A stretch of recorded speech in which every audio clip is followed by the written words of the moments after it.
Հանրապետության որոշ ավտոճանապարհներին մերկասառույցը շղթայական ավտովթարի պատճառ է դարձել։ Արագածոտնի մարզում բախվել են 15 տրանսպորտային միջոցներ։ Վթարների հետևանքով կա 10-ից ավելի վիրավոր, որոնց դուրս են բերել հատուկ տեխնիկայով։ Առողջապահության նախարար Անահիտ Ավանեսյանը հայտնել է, որ 10 քաղաքացի տարբեր վնասվածքներով հոսպիտալացվել է։ Կան ծանր դեպքեր։ Եվ այսպես հունվարի 27-ը մեր երկրում առաջին անգամ նշվում է որպես հայրենիքի պաշտպանության համար զոհվածների հիշատակի օր։ Այդ կապակցությամբ Հայաստանի բարձրագույն ղեկավարությունն այսօր այցելել է Եռաբլուր զինվորական պանթեոն։ Վարչապետ Նիկոլ Փաշինյանի, նախագահ Վահագն Խաչատուրյանի եւ Ազգային ժողովի նախագահ Ալեն Սիմոնյանի գլխավորությամբ Եռաբլուր են այցելել օրենսդիր եւ գործադիր իշխանության ներկայացուցիչներ։ Նրանք ծաղիկներ են խոնարհել սպարապետ Վազգեն Սարգսյանի, Անդրանիկ Օզանյանի շիրիմներին եւ ծաղկեպսակ դրել զոհված ազատամարտիկների հիշատակը հավերժացնող հուշահամալիրին։ Նախքան Եռաբլուր այցելելը Փաշինյանը գրառում է կատարել հիշատակի օրվա վերաբերյալ, որտեղ ընդգծել է. «Մեր նահատակներն ընկել են, որ Հայաստանի Հանրապետությունը բարձրանա»։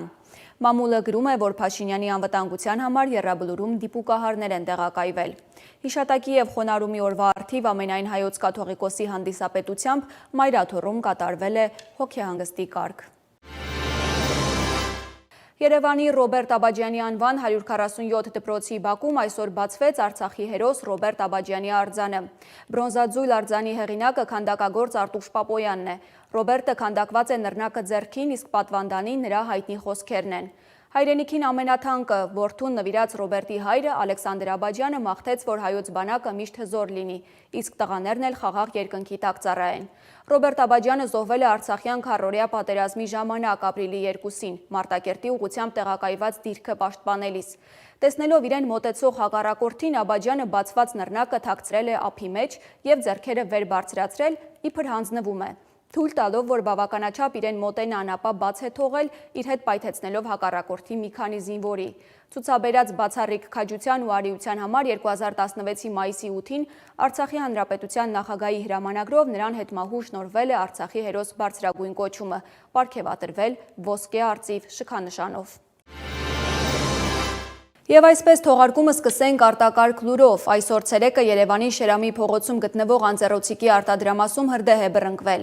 Հրդեհի բարդության թիվ 2 կանչով դեպքի վայր են մեկնել Հրշեջ փրկարարական ջոկատներից 6 մարտական հաշվարկ եւ ճգնաժամային կառավարման ազգային կենտրոնի օպերատիվ խմբերը։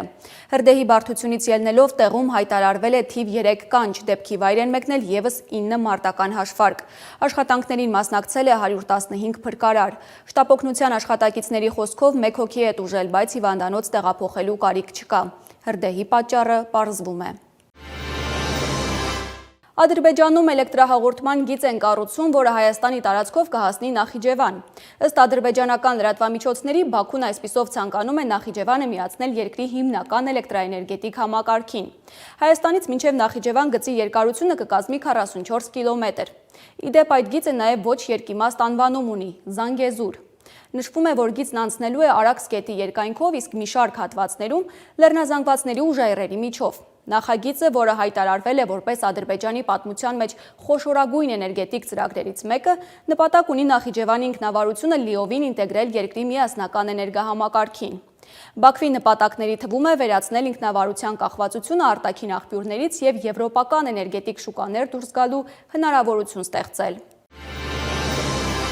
Ուրախալի լուր երաժշտական աշխարհից։ Հայ կոմպոզիտոր Հովիկ Սարդարյանը հեղինակավոր Էրնստ ֆոն Սիմենսի անվան երաժշտական մրցանակի դափնեկիրներից է, որը հաճախ անվանում են երաժշտության Նոբելյան մրցանակ։ Գլխավոր մրցանակը շնորհվում է մեկ երաժիշտի ողջ կյանքի ընթացքում ստեղծագործական ներդրման համար։ Մինչդեռ ամեն տարի ընտրվում են մինչև 3 լրացուցիչ դափնեկիրներ։ 32-ամյա հադրութի կոմպոզիտորը նրանցից մեկն է։ Սարդարյանն առաջին անգամ առաջարկը ստացել է 2020-ին, բայց 4 անգամ մերժել է այն։ Ասում է վստահ չէր, որ պահը հարմար էր։ Ճանապարհը Հադրութի երաժշտական դպրոցից նրան տարել է Ստեփանակերտի Սայաթնովայի երաժշտական ուսումնարան, այնուհետև Երևանի կոնսերվատորիա եւ վերջապես Գերմանիա հետագա կրթության համար։